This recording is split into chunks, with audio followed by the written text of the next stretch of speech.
Hi, good morning, and welcome to another podcast of Ian Wallace, the Messed Up Counsellor. Today I've got a guest with me, who is Paul. Hi, Paul. Hi, Ian. And Paul is a specialist in trauma. And this morning we're going to have a look at trauma and recognising what trauma is and how it affects us, and really kind of like getting into an overview of it, if you like. And hopefully that'll be interesting. And it'll be something that will stimulate some conversations.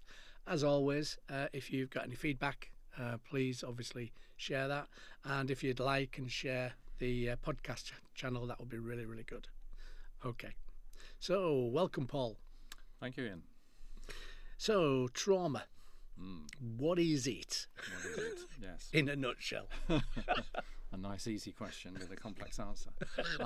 It's probably worth saying at this point before we start, just a sort of slight caution that if anybody chooses to listen to this and they've got unresolved material, perhaps of their own personal histories, that this whatever we talk about could tap into their material and trigger reactions. Yeah. Probably not a good idea to be listening to this whilst driving, for example.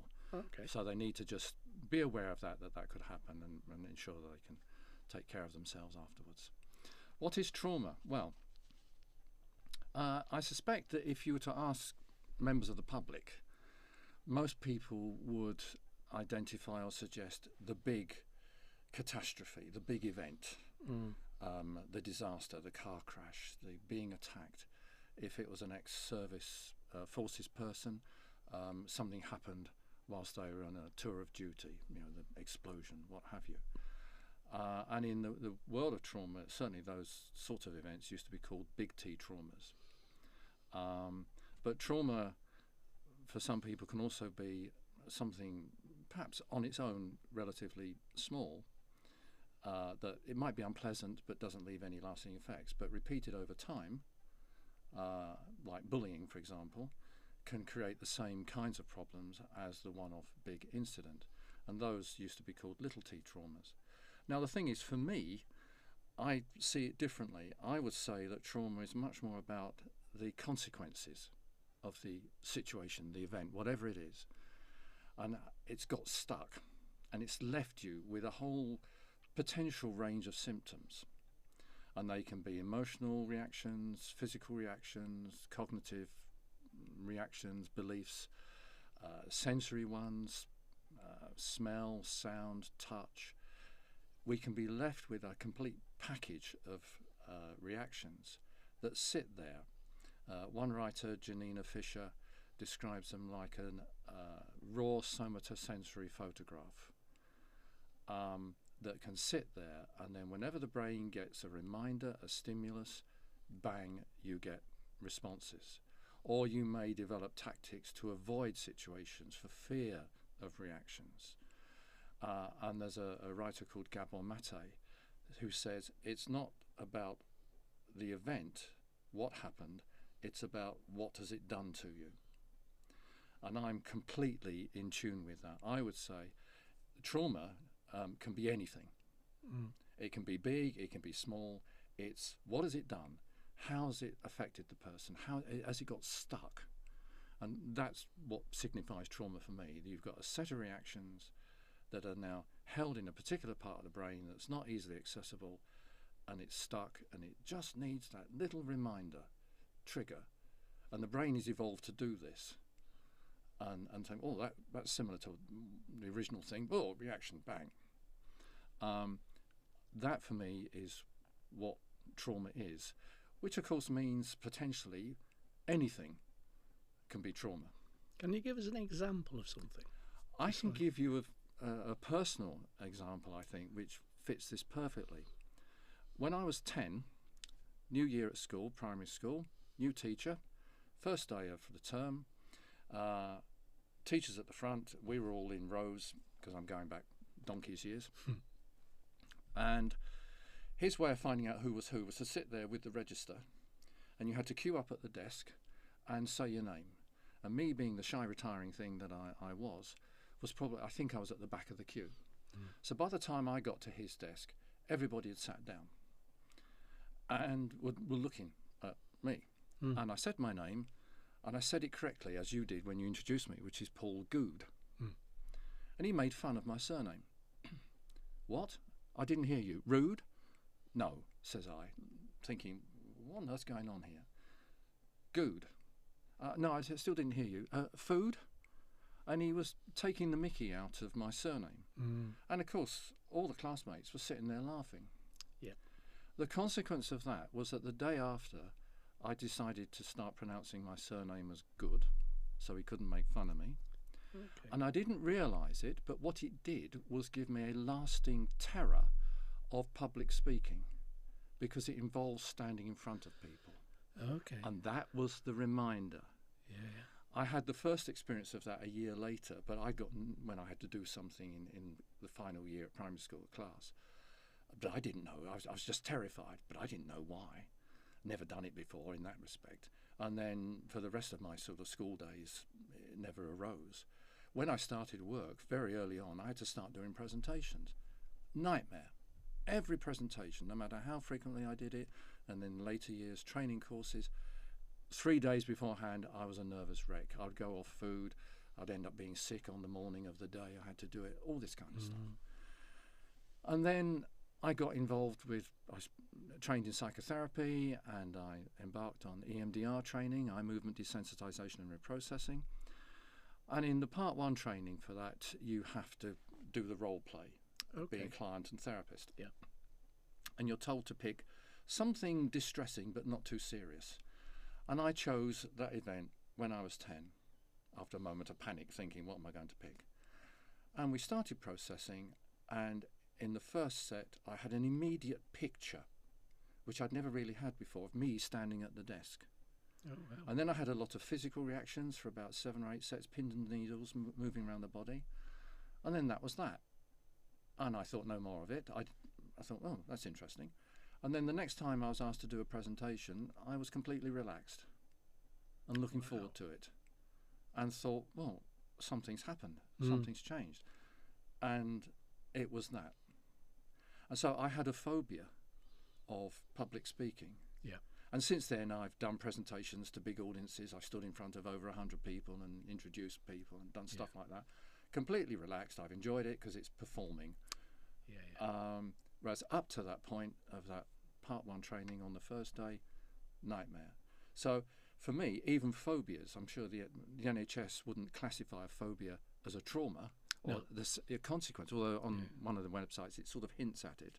They say it's an anxiety disorder and you've got to have CBT and things like that. But I say no, a phobia is a consequence of something happening. And the brain has stored it away in this trauma pattern of reactions, and that's what, for me, defines trauma. Yeah, it's interesting, because a lot of people wouldn't see it that way. No, I'm sure most people wouldn't. As I said, they'd pick the big event. Indeed. You know, the NHS website gives a list for post-traumatic stress disorder, the type of situations that can lead to it, and they're all the big ones. Yes. But I think, certainly from my experience with working with trauma, anything that involves humiliation, embarrassment, shame can have a huge impact that plays out repeatedly and repeatedly. And of course, I was embarrassed when I was 10 by that teacher. Yeah.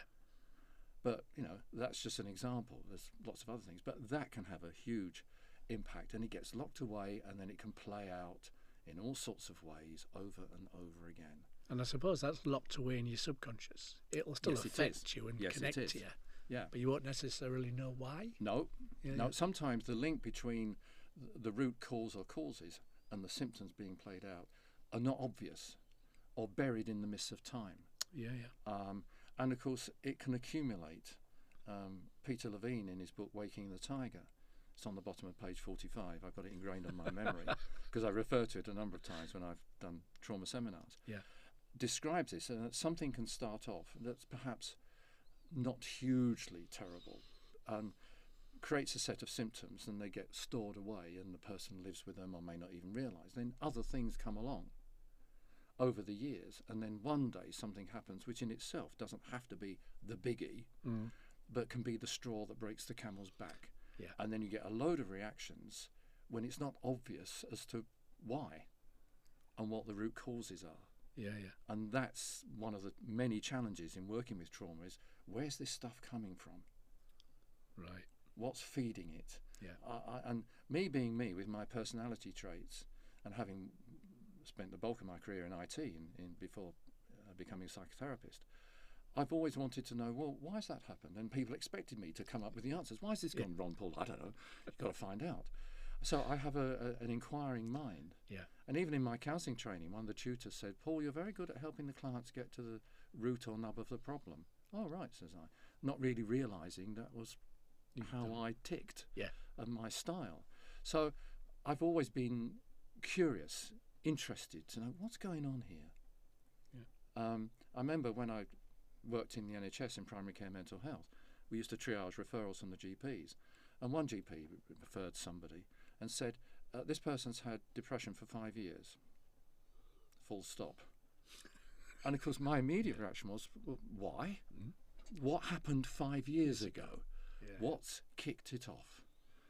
And I have the view that no matter what psychological distress people are suffering with, you can trace it back 99 times out of 100 to something or things that set it off and became the pattern.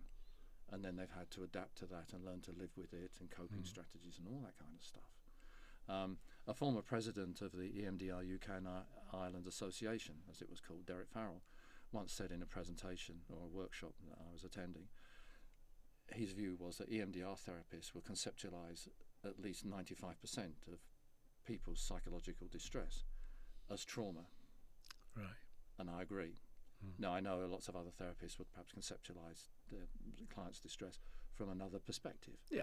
It could be loss or relationships or whatever, but from my perspective, I see it through the trauma lens and have yet to be convinced I'm wrong. So the reaction is like the symptom, Yes. not the cause. Absolutely. Yeah, yeah. Absolutely. And I think nowadays that the mental health system certainly in the UK seems to become obsessed with the symptom. Yes. It's right that we're talking about depression and anxiety, but they don't just appear out of nowhere. No. For no reason. Something kicks them off. Yes. And I ended up, when talking to people about trauma and symptoms and stuff, when I was in the NHS, saying, well, for me, it's a bit like you go to the doctor with a broken leg and being told you've got a pain disorder. Yeah. And what you've got to do is find ways to manage the pain disorder. And Forget about the broken leg. You find the cause of it. I know with certain things, physical things, they can't find the cause, but they do try. Yeah. And I've often wondered if with trauma or these kinds of more complex things, they almost fall into the too hard category. So let's work on the symptom. Yeah. And come up with techniques and ways of reducing it and managing it. Well, yeah, okay, but that doesn't mean it goes away. No, and sometimes multiplies. And, well, generalized anxiety disorder, the brain is very good at, oh, that's similar to this other thing, I'll add that one to the list. Yes. And that's how, as Peter Levine says, things can accumulate. They build up. Indeed. And I did. I developed another phobia in my teens that became associated with that first one, but it was separate, but there were similarities. Yeah. So the whole thing got a bit conflated. But again, I didn't know what was going on. No. That was 40, 50 years ago. So there's a similar kind of response trigger, but then that can become embellished in something else, another action or another type of phobia or whatever. And the brain is very good at identifying something that's similar to the original thing. It doesn't have to be exactly the same. Right. If it's got some similar characteristics, which could be the environment, it could be how you feel in the moment, is similar to how you felt previously. Yeah. It can be anything. Yeah. But the brain has evolved and designed to do that. Yeah. To put those things together. Yeah. Yeah. Is that like a protection thing? Yes, it is. I mean, this all stems back to when we were developing and evolving as cave people, should we say. It's all part of the fight or flight mechanism, which is actually fight, flight, freeze, submit. Some people call the submit flop. Because that's how we've evolved to protect ourselves. And so the brain has got to have that mechanism. and say, that's similar to that one. Oh, that was horrible. Right, attack, flee. I like a model of the brain called the triune brain that describes this process. And the triune brain says we've got, I mean, this was developed, I believe, in the 60s, and some people say it's a bit out of date now, but yeah, okay. And it's perhaps a bit simplistic, but I think that sort of makes it good because it's so easy to understand. Yeah. And I've explained it to clients, and they say, "Oh, great, I get it now. That's great." Yeah. You know, you're not talking about real technical parts of the brain. It's a nice, easy to understand thing. But that says we've got three brains. First one that came along was the reptilian brain, dealing with instinctive reactions, heartbeat, breathing, and those kinds of things. Then came the mammalian brain, and that includes dealing with implicit memory and emotions and the somatosensory things. Well, implicit memory is where all this stuff gets stored. Babette Rothschild, in her book The Body Remembers, has a very neat table that compares explicit memory with implicit memory. Okay. And the implicit memory is the one that the mammalian brain and the reptilian brain are using in conjunction with other parts of the brain to decide, is this a threat? Isn't it a threat? Does this mean danger? Doesn't it mean danger? And it's all subconscious. Right. And it's all automatic, and you have no control over it. So if stuff gets locked away in implicit memory, even if it's not appropriate, it would have been when we were primitive cave people, but in modern life, it isn't. But it's still the same mechanisms. And the brain is using that information. Like, oh, no, I don't like that. Bang, reaction. The third brain is the Homo sapiens brain, the thinking brain, and came last in our evolution, and that's what we use to speak and think and do all that kind of person stuff. But the implicit memory, the mammalian brain, in conjunction with the reptilian brain, is the automatic one. And I've heard various things suggesting the rate at which it works faster than the thinking brain. And as Babette Rothschild says in this table, that in trauma, either when it's happening or when it's being re-triggered, it's the implicit memory that's in play, Right. and the explicit memory is locked out. And once it's in explicit memory, it's the archive, then the implicit memory isn't involved. Okay. So there's these two types of memory. Yeah. There may be others. But explicit memory, you can talk about it. So yes, I remember that happened, as I'm saying this morning. Yes. Yes, I remember that teacher when I was 10 did this. Yes. And the effect of it was that. And I can describe it and have absolutely no reaction. Yes. Implicit memory, so it's verbal. Yeah. It's cognitive. Yeah. It has a time scale. Implicit memory is non-verbal. It's all sensory. It's emotions, it's feelings, and it has no time scale. And whenever you hear someone talking about a trauma and they say it's as if it happened yesterday, you know you're onto a winner. Right.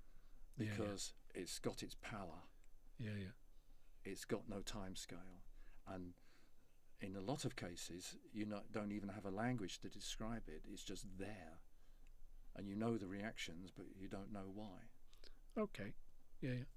So, if somebody had a traumatic event where one of the sensory, which is eye, sight, was that the traumatic event was predicted with a colour, say purple, then as they go through their world, subconsciously, then they remove purple from their life because that then keeps it in that subconscious process. Right. Or they may get a very strong reaction if they see a particular shade of purple. Indeed. And not know why. So when that comes up, that sight of purple in the future, that triggers back to that implicit process of sensory. And there's the fight, flight, freeze, flop kind of process. And again, I've got a perfect example of that, I believe. I don't recall seeing any of that with any of my clients, but I may well have done, but I can't remember now. But I know someone else who's a therapist who was working with someone who had a fear of ladybirds and a fear of being covered in ladybirds. Okay. which is not likely something that's going to happen. No. And it turned out that that was because when they were young, and again, it was one of these being embarrassed in class by the teacher, something was done. I don't know whether they were told off by the teacher, but it was in front of everybody else. And the teacher was wearing a red dress with black polka dots. All right. And that was the root of the fear of ladybirds. Right. And of course, It looks like a ladybird. it looks like, what colour are ladybirds? Indeed. Mostly red with black dots. Black dots. And that was the connection. Okay. So it can be the colour, it can be the pattern. Yeah. You name it, it can be anything. Any through the five senses? Yeah. Presumably. Yeah. Yeah. And that's both, I think, what makes working with trauma so fascinating and so challenging. Because sometimes it's getting to the root of the issue can be quite a challenge. Yeah. And there are ways of working with that. You don't, especially if it's just out of consciousness, it's out of awareness. So you start with what you've got and see where it takes you. Okay, so kind of backtrack, Sort of. if you like. And there are various ways of doing it, and some therapists will do it one way, and other Yeah. therapists will do it another. Yeah. So when that purple example is in the room or in the reaction process, Yeah. then that person can become aware of it because they've gone through fight, flight, freeze kind of process. Yeah. And once they do the discovery of purple was the trigger, Yeah. then they can take control of it by then utilising purple in their world. Yes, once the original root has been processed. Yes. Yeah. But I think, the difficulty in a lot of cases is the person knows they get the reactions.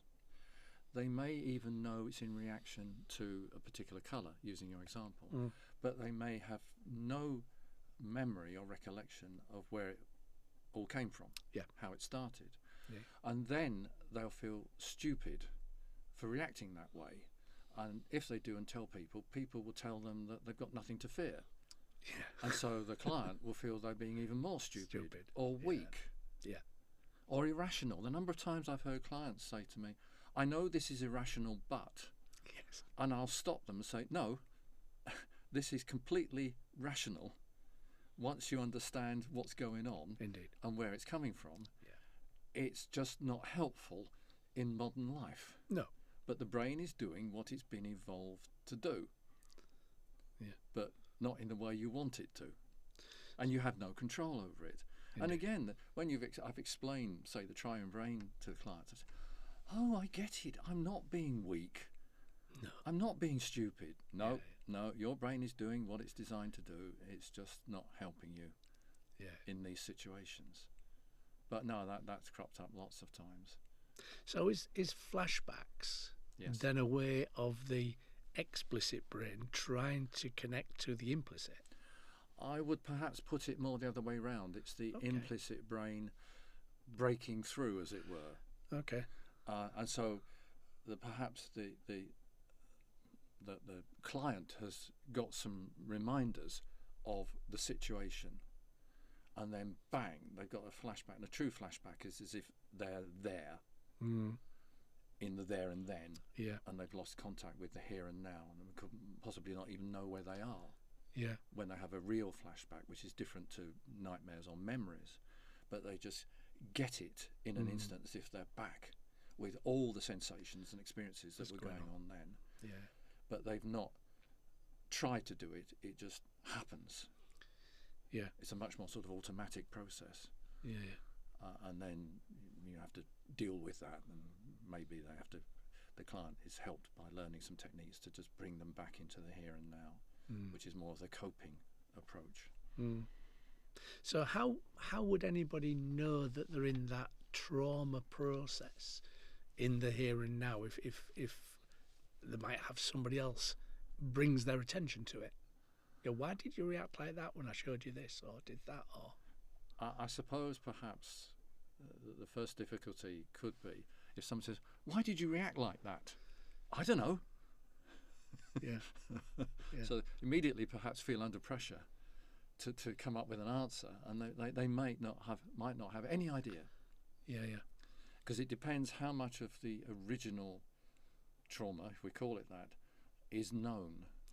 And there can be traumas that are completely dissociated and out of awareness, but that flashbacks can occur or something can happen that is connecting in with that original event, but there's no conscious connection. No.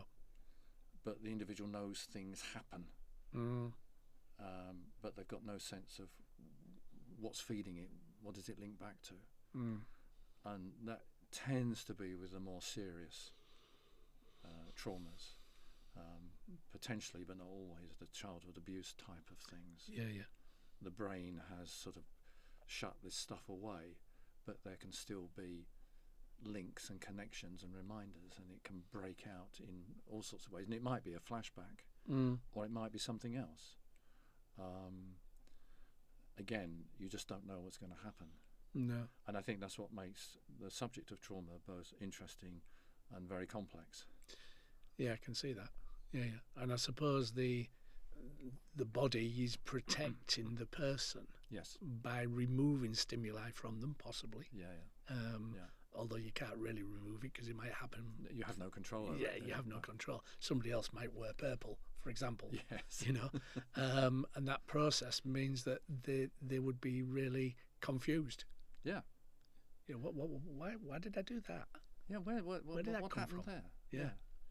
And I think the sort of ultimate extreme examples of those are where somebody does dissociate.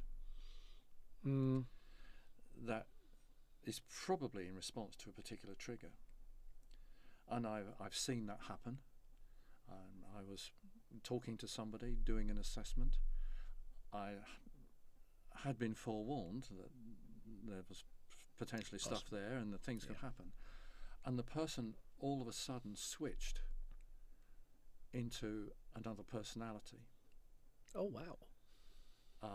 It's now called dissociative identity disorder. It used to be called multiple personality disorder. And I'm now talking to a different person. But that reaction was because of the way I was inquiring, and this different personality, this different part, came into play. It was actually trying to protect the host for fear that we're going to try and do away with it. Yeah. Because of all these parts, they're there to protect the self. But the individual had no control over this, and then they switched back, and initially didn't know it had happened. Interesting. And there was another example I recall where, again, that kind of thing happened, but the person only knew it had happened after being told by anybody around them, having observed it. They didn't know at the time that it was happening. It just switched. But those are the sort of extreme examples. Yeah. But I think people can have those kinds of experiences, and again, not realise what's going on. No. Especially if they have no awareness of what the underlying root causes. Indeed. Could be. And I suppose when they switch to this other personality, the original personality doesn't even know they've done it. So neither one connects to the other. No. In a sense. There's a theory around all of this called structural dissociation. There's a book written by Onno van der Hart and Kathy Steele and one other whose name I forget, called The Haunted Self. It's not an easy read. I had to get the book and read it prior to attending a workshop once. It's the kind of book you have to read with a lot of coffee and a cold flannel around your head. Okay.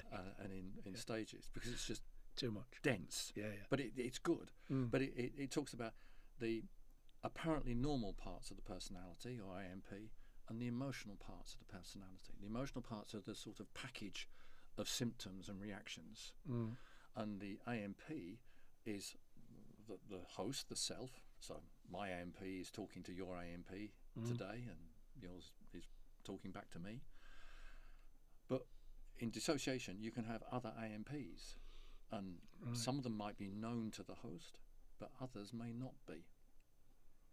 And that's where it gets really confusing. Yeah, it can be hugely confusing to the individual. I would imagine. And probably quite frightening. Yeah.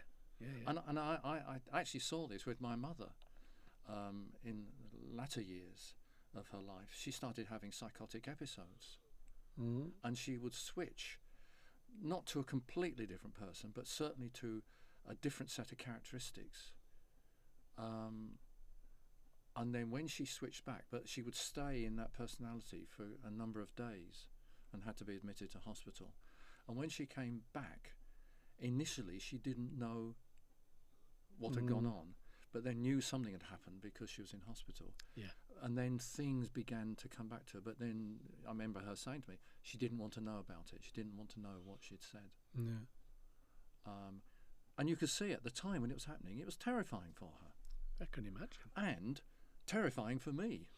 Seeing it. For seeing it. And that's the other thing, I think, for anybody who is close to someone who's got these kinds of issues, but we are talking about the serious the side. serious, severe end of things. Yeah. It can be just as scary for people around them because you just don't know what's going on. No. And where it comes from. Where it's come from, where is it going to lead, what's going to happen, what are they going to do? Do those other personalities have to come from something experiential, historical, or can they just be made up? They could be made up. Okay.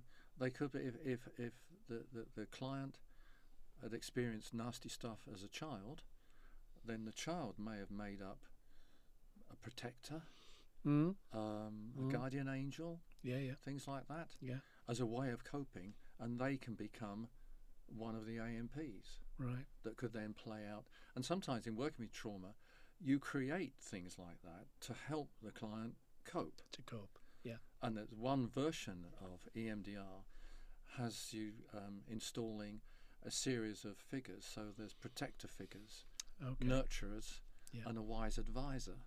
Right. And you install them. So you deliberately create personalities, or you may use ones that the client has already got and reinforce them and have them as part of your team to help you cope and deal with the processing of the trauma.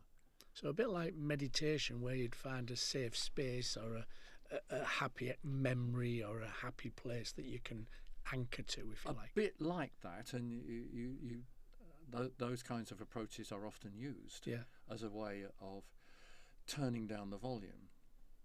But with these, the things I'm thinking of, the protectors, the nurturers, and the wise advisor, for example, that's a much more deliberate process. And you get them on your side, on the client's side. And in doing processing of the traumas, the therapist may say, is there anybody you want to help you in this? Yeah. And the protectors can be as angry and as aggressive and violent as you want them to, as the client wants them to be. Yeah.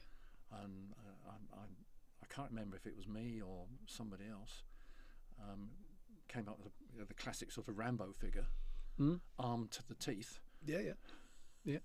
With the guns and the knives. Exactly. And the big muscles. And the bandanas of bullets and whatnot, so that they could knock 7 bells out of somebody if need be. Yeah.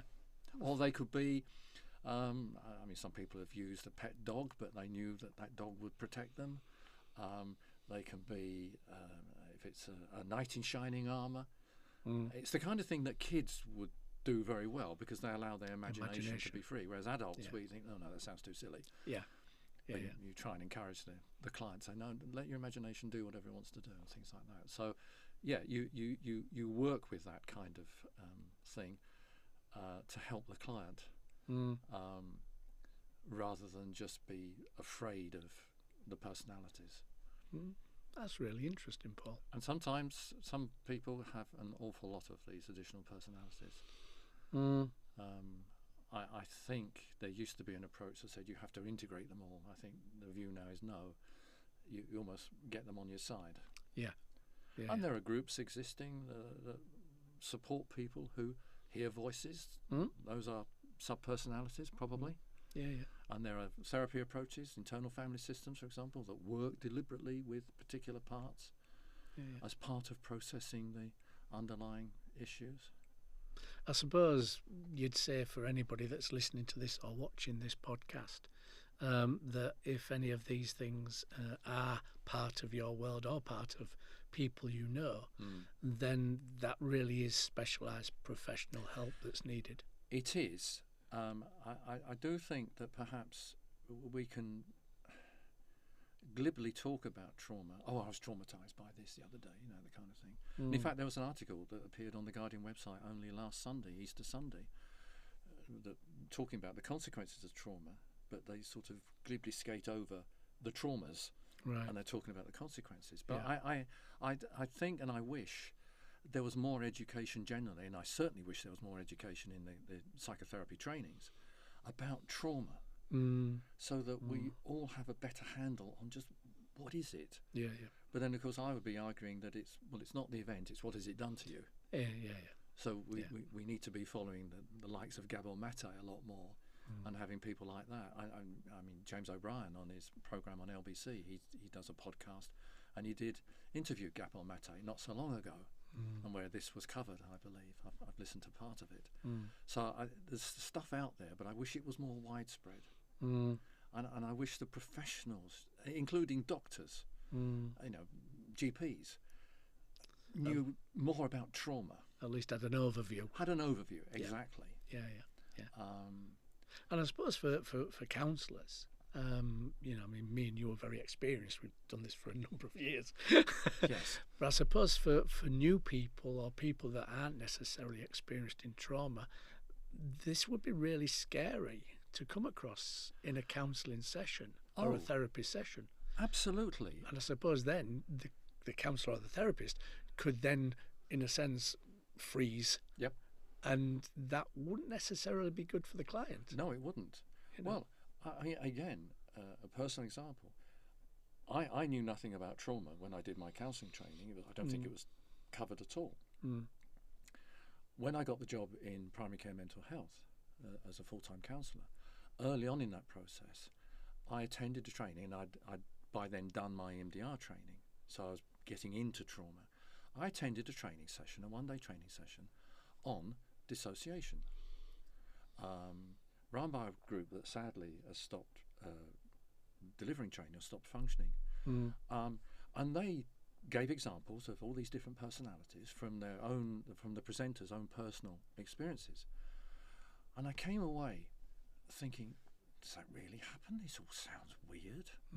Can this really exist? And literally a few months later, I was assessing somebody who had, it turned out, 5 other personalities. No references to this in the referral. That's not why this individual had been referred. It had probably referred with low mood and anxiety, like virtually everybody was. Yeah. But the individual must have said something that captured my interest, and I started inquiring, and out it came. And I was so glad that I'd attended this training course. Yes. Because if I hadn't, and this had come out, I would have thought this was just gibberish, madness, if you excuse the phrase. But what? Weird. And of course the therapist, if they're not prepared for it, they could react in all sorts of ways. They could be scared, they could be dismissive of it. Oh, they're making it up, whatever it is. But no,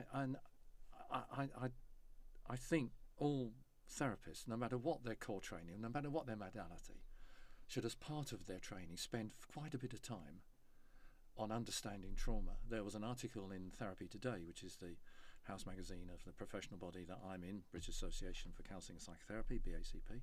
It was either last year or the year before, and the writer was arguing that all therapy trainings should be trauma-informed. And I've done seminars to one of the local universities in the past on trauma, and I've done training sessions to some other groups as well, because I think the more we know about it, the better. Yeah. But not concentrating on this event and that event and that event, but this is what can happen. This is how it can manifest itself. Yeah. In all sorts of ways. I used to say, again, if ever you saw a doctor refer to non-epileptic attack disorder, i.e. they're blacking out but we don't know why. I'm being grossly oversimplifying here. Yeah. But it's not epilepsy in the sort of proper medical sense, but something's happening. Think trauma, because that's probably a dissociative episode. That they're blacked out because of that. Yeah. That's what's going on. Think trauma. Start investigating, finding out what's happened in their life. And it's about the whole person and the whole history, not just what went wrong last week or something like that. And the symptom is what's going on, where's it coming from? What's feeding it? Yeah, yeah. And when we're working as supervisors with counsellors, Absolutely. and they come across the counsellor or the therapist come across in supervision, and say, well, okay, this has happened, then that traumatic process that might be in their subconscious, they Yes. may not be aware of it, Oh, yeah, yeah. has triggered a response in the room with the client. Yes, That happens an awful lot absolutely. Yes, without even realising it. of course. Well, that's the real difficulty, because it can be subconscious. Mm. We might know we're getting a reaction. We might not. It was just it's become a behavioural trait. Yeah. And in a way, this is what the article in The Guardian was talking about, and using Cartman's drama triangle: victim, persecutor, and rescuer. Mm. But talking about that, but it's what's being triggered, what's it tapping into, where's it coming from, and we may not even know we're doing it. No. Many years ago in corporate world, Yes. before I became a counsellor, I had a managerial capacity, and I was with one of the people in the team, and going around Manchester in the car, and they were driving around Manchester, and we were chatting away, and every so often they would do the sign of the cross. Oh. But they took both their hands off the wheel at the same time, Oh, right. which was quite disturbing, as you can Yes. imagine, Yeah. doing 30, 40, 50 mile an hour. And I noticed, obviously I wasn't informed in those days about these kind of things, but I noticed this was a repetitive process. Yes. That at the end of the day, I said back to them, I said, do you realise that at certain points in this day, you've done this 4 or 5 times? Yeah.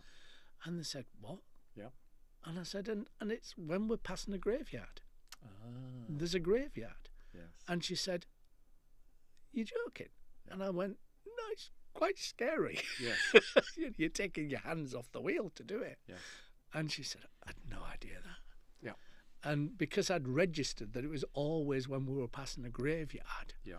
that then became something that she explored, Yes. and found it a very fascinating journey of Yeah. why the cause instead of the symptom Absolutely. kind of process to do it. And then she stopped doing it. Yeah. Which is quite interesting. Yeah. So she kind of like did the awareness process, Yeah. and then was able to take control of it.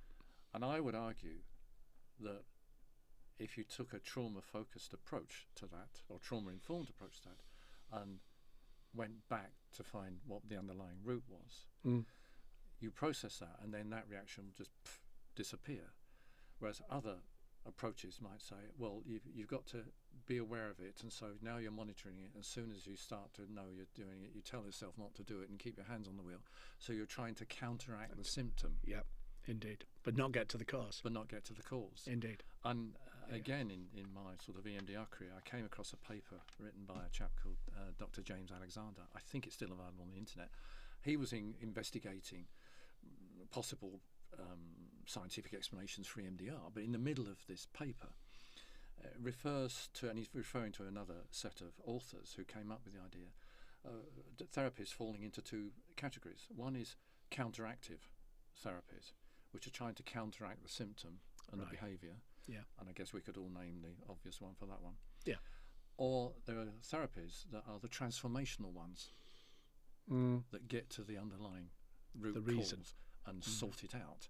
Yeah. And he included EMDR, emotional freedom technique, the tapping, EFT, internal family systems, IFS, and others. But I'm all for the transformational approach. But it's a different way of working to, say, traditional counselling. Some counsellors say, I work with whatever the client brings into the room in the moment. Yeah. Or other approaches that are trying to counteract the symptom. You've got to tell yourself things are not like they are and all this kind of business. But then that might move on to something else because you haven't got to the cause. Oh, yeah, potentially. Or you're always having to do it. Yes, and go back and back and back and back. Yeah. Yeah, so repetitive kind of therapy. Yes. And never really, you keep going around the cycle or the circle and never really getting it sorted. Well, I do believe that there's a group of professionals who believe that, say, for things like PTSD, once you've got it, you're stuck with it for the rest of your life. Oh, wow. I remember reading something once a few years ago now where I think they were quoting a psychiatrist who had said to someone, oh, well, you've got PTSD, so you've got that for the rest of your life now. And the answer is, well, no, you don't have to. There is a choice. There is a choice. That's a no hope. Well, but then it's all about managing the symptoms. Indeed. Yeah. Which can help. It can, but it won't necessarily make an effective change. No. Yeah. And I do think that, just think how much better things could be if you at least attempt to get to the root causes. Not always a quick fix. That can be, long-term work. But if you're able to sort it out, as it were, then the result can be so much better than just constantly trying to keep it down and do things that distract you or, things like that. Yeah. Which is a waste. I suppose short term it could help. Yes. But in not the short long term, term. I think sometimes it's necessary. If you're going to do the work on the underlying root causes, you do have to have mechanisms available to you and techniques so that you can turn the volume down. In the field of trauma, there's something called the window of tolerance. If you imagine have you come across this? I've heard of it, yes. Right. Well, if you imagine a block of an ice cream wafer, a block of ice cream with a wafer top and bottom, the ice cream in the middle is the area. It's a very sort of non-scientific approach, but is the area where you get sufficient affect when you're connecting in with the thing you're wanting to process, but you're not overwhelmed, because that's where the work happens. Above the top wafer, you're hyper aroused, so you're being overwhelmed, and it's too much, and you shut down or do a psychological runner, as it were, or even a physical runner. The area underneath the bottom wafer, you're hypo aroused, so there's not enough affect to do anything. So that window of tolerance is finding the sort of area that the client can tolerate, hence tolerance, get reactions but not be overwhelmed by them. And sometimes you have to use these kinds of techniques and help the client practice and learn certain approaches to keep things within that manageable band. And that can be when you're doing the work, or also just for them to live their daily life. Cope. And breathing techniques, meditation, mindfulness, yoga, getting out, gardening, whatever it is, going for a walk, can all be the mechanisms that can help with that process. But guided imagery, again, can help with that. Or, with the example I gave earlier for the MDR, conjuring up one of your nurturers. Yes, to help you. That could calm things down. Just sit momentarily, quietly, conjure up their nurturer, use the keyword that helps them get there, and that can soothe things. But there's a range of things that can be used, and different things work for different people. Yeah, it's not one size fits all. No, it's not a one size fits all. So as a therapist, you've got to have this sort of kit bag of things available to you, and then try one. If that doesn't work, don't assume it's because the client's being awkward or the therapist is doing it wrong, but to try something else and find the one that clicks. Yes. And connects in with the because that'll be very individual, won't it? Of course it is, completely. Yeah. So when we talk about the things we can use to help, you've made some reference to them there. What is EMDR, in case anybody hasn't experienced it or understood it? How long have I got? Only about another 10 minutes. Oh, crikey. Well, I do have a slight crib sheet here, but I'm not getting it wrong. It's an approach, technique, therapy. Yeah, it is a therapy in its own right, but it sits on top of underlying a therapy. The way it's taught is you have to be a therapist of some kind, essentially, first, and done all of that training, and then you learn about EMDR. It was discovered by accident in 1987 by an American clinical psychologist called Francine Shapiro. And the story that I heard goes that she was walking. She had a situation, I don't know what it was, where if she thought about it, it caused distress whenever she thought about it. And then one day, she happened to be thinking about this situation, or whatever it was, and she realised that it didn't cause any distress anymore. A bit like with me, with the public speaking presentations. Yeah. And thought, well, what's happened? Something must have changed. And the only thing she could identify was that the last time she thought about it, she was walking across a park and happened to be moving her eyes from side to side as she was thinking about it. Why she was moving her eyes from side to side, I don't know. No. And she wondered if that was to do with that. And so she started to experiment and thought of something else, and whilst thinking about it, moved her eyes from side to side, and she noticed the same reaction. And because she was a clinical psychologist, she had colleagues, got them involved, they started practicing, and then found that it was easier for somebody to sit in front of the client and move their fingers from side to side, and the client follows the fingers. Okay. Yeah. Rather than sitting there doing it yourself, because you don't move your head, you keep your head still and move your fingers, move your eyes. And that's how EMD was discovered, eye movement desensitization. But then as they did more trials, they discovered that it didn't just desensitize the individual to the thing, the trauma, but the brain adaptively reprocessed information without being asked to do so. And she developed this concept of the Adaptive Information Processing Model, or AIP, where, for example, the client said, I'm realising now it wasn't my fault, was it? It was nothing to do with me. Go with that. And then you do some more sets of eye movements. And so the brain was spontaneously coming up with a new way of seeing it that was much more realistic and appropriate, without the client having to tell themselves, or the therapist having to tell the client. It just happened. And I've seen that lots of times. And so that's where the R bit came in, then the reprocessing part. Right.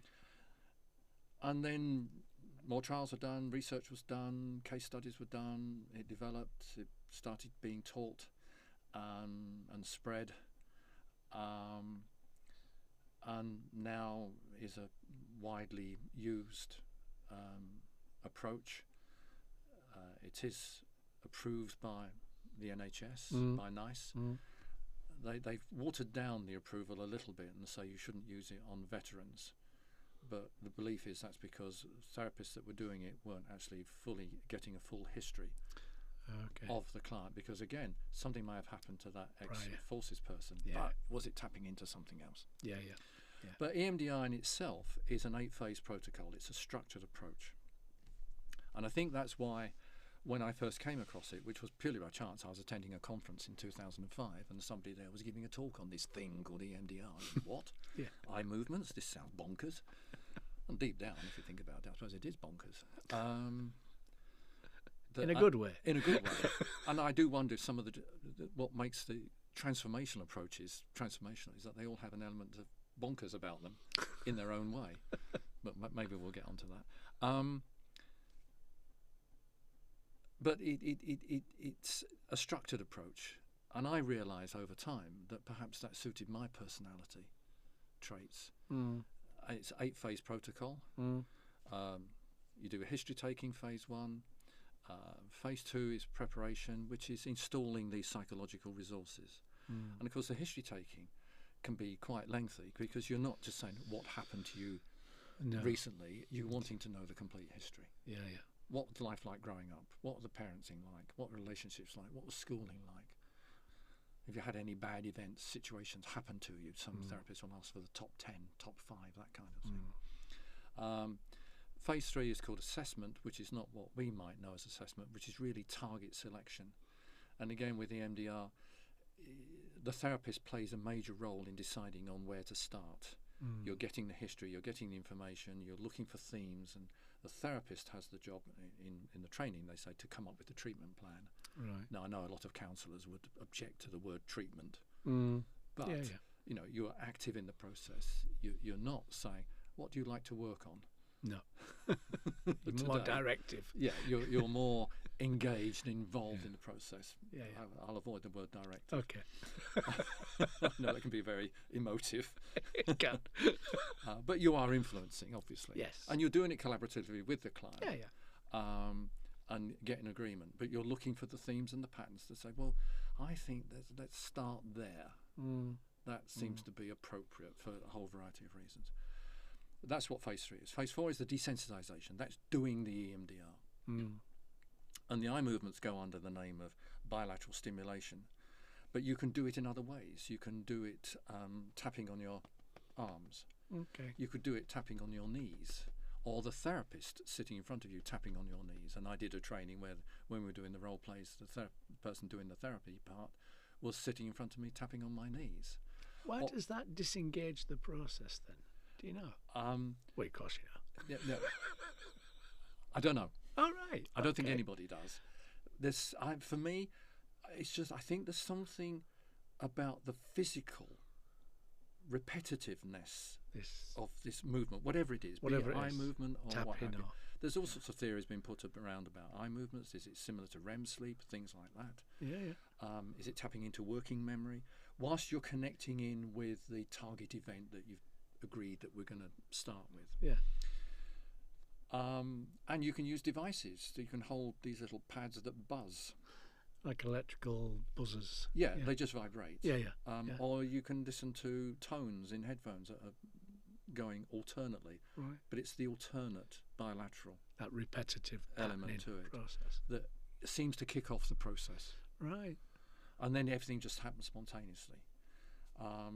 That's phase 4, that's the desensitization. It can go on for a long time, depending on how many things there are to be processed. And Yeah. sometimes you stop, you have a conversation, you carry on, or you may go back and reassess. It's not linear, No. although if it's a simple trauma, it can be. Phase 5, he says, just checking his crib sheet, is installation where, because part of the process is you're checking a body sensation, if you get one, emotion, image, and a negative belief, and also what a desired positive belief is associated with the event and the general sort of day-to-day view of themselves. And so the installation is that you've checked to say, right, everything has sort of been processed. Check the positive belief. Is that still okay? Do a bit more processing just to make sure it's all there. And then you do a body scan, which is phase 6, which is just now connect back in with the original event. Just sit there, close your eyes, scan your body, and notice if there's anything still there. Okay. That's looking for any residual Yeah. bits and bobs. And if there is, you target that and process it. Yeah. Then you set phase 7 is closure, bring everything to a close. Phase 8 is reevaluation, which could be the next session, just to say, has anything come up for you? Yeah. Has anything changed? Yeah. Or it can be between sessions, because most times it doesn't all fit within one session. No. But you start the processing, you need to do a closure, calm things down, bring things to a close, but processing can continue, certainly for several days afterwards. They may have dreams, they may have new thoughts. Has anything come up for you since the last session? Yeah. And that may then influence where you pick things up from. And you sort of go back to where you were. So, well, we were working on this. What do you get now if you connect in with it? Oh, well, it's more like this now. Okay, we go with that. Right. And then you continue. Yeah. But that is the standard protocol, as it's called. Yeah. But there are loads of versions of the protocol for all different situations, Yeah. all different issues. And still developing, I would imagine. And still developing. And Yeah. I think the real thing with the EMDR, which you learn with experience, on the training you're told, stay out of the way, stay out of the way. Leave the client and their brain to do everything. Well, that's fine, but that rarely happens. Yeah. They need some input. You have to be creative. Yeah. And I think the more complex the material you're working with, and it does vary depending on the client as well, the more engaged you have to be.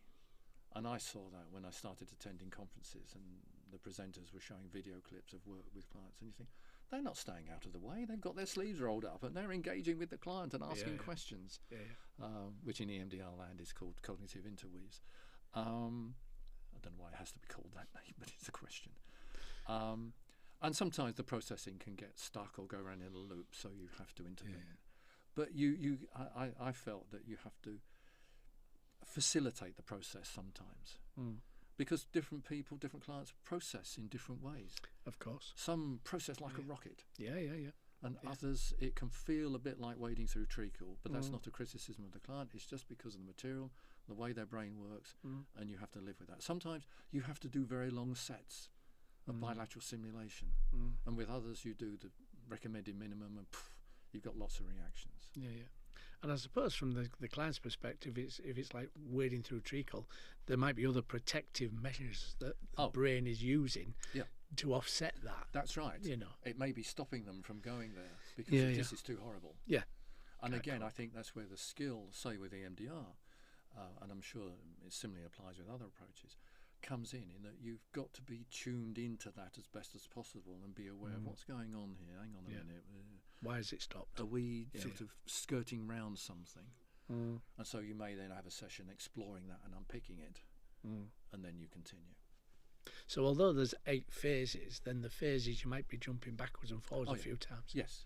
Yeah. So it's not 8 phases in a structured, no, it's not linear process. It's not that nice, neat, clean linear process. Perhaps it might be for, I don't know, one client in 1,000. Yeah. But one for client in others, 100. there won't. And if I think if the client has had a good enough upbringing and the relationships have been good enough and all the experiences have been good enough and everything's been fine, and then maybe a few years ago this one event happened and it's stuck, then they're more likely to be more straightforward. Indeed. Because it's not wading through excuse the terminology, a rat's nest of spaghetti, as it were, trying to unravel things and deciding, well, what's this about and what's that about, and this one kicks off into that one and all that kind of processing. But sadly, both for the clients and for the therapist, those kinds of situations seem to be few and far between. Yeah. The nice, straightforward ones. Yeah. That's been really fascinating, Paul, for me. Hopefully for you as well, that's been listening or watching. Yeah. Is there kind of a national register for EMDR therapists, or is there a kind of a place that people register Yes. some kind of... You can do the training. There's a number of trainings around. There's the official EMDR Europe approved group of trainers, and you can find out about those on the official EMDR Association's website, which is emdrassociation.org.uk. There's a section there all about training. There are other people who do trainings in EMDR, but they're not approved by EMDR UK, EMDR Europe, and they may try to cover too much in too little time. Don't really know. But the official training for therapists is listed on that website. And then if anybody wanted to find a therapist who was accredited to EMDR Europe standards, there are 2 levels of accreditation. There's practitioner, where you have to have a minimum amount of clients and hours, and then there's consultant, where you have to have an awful lot more experience before you can become an EMDR accredited consultant. They're listed on the EMDR Association's website under the Find a Therapist section. Right. I mean, there are other directories where you can put in EMDR, but they may not be accredited and approved. That's not to say they're not good at what they do. No. And there are a lot of people who do all the EMDR official training, but then don't go on to get the accreditation. But which is true, I think, with all approaches.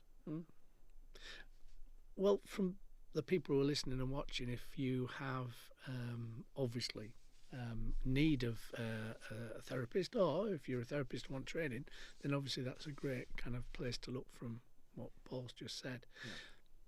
Always bear in mind with these podcasts that you don't know what people are going through, friends, relatives, whoever. So share the podcast, because you might be giving this information to somebody who hasn't told you they're going through some situation where there's trauma event, but this might be really helpful for them to understand it or to find help and support with it. As always. Let's hope so. Thanks for your time today, Paul. You're very welcome. That's been really, really helpful and really fascinating. It's learnt me a lot more about EMDR than you, to be fair, and put some things together. So I'm Ian Wallace, the Messed Up Counsellor. Take care, look after yourself, enjoy.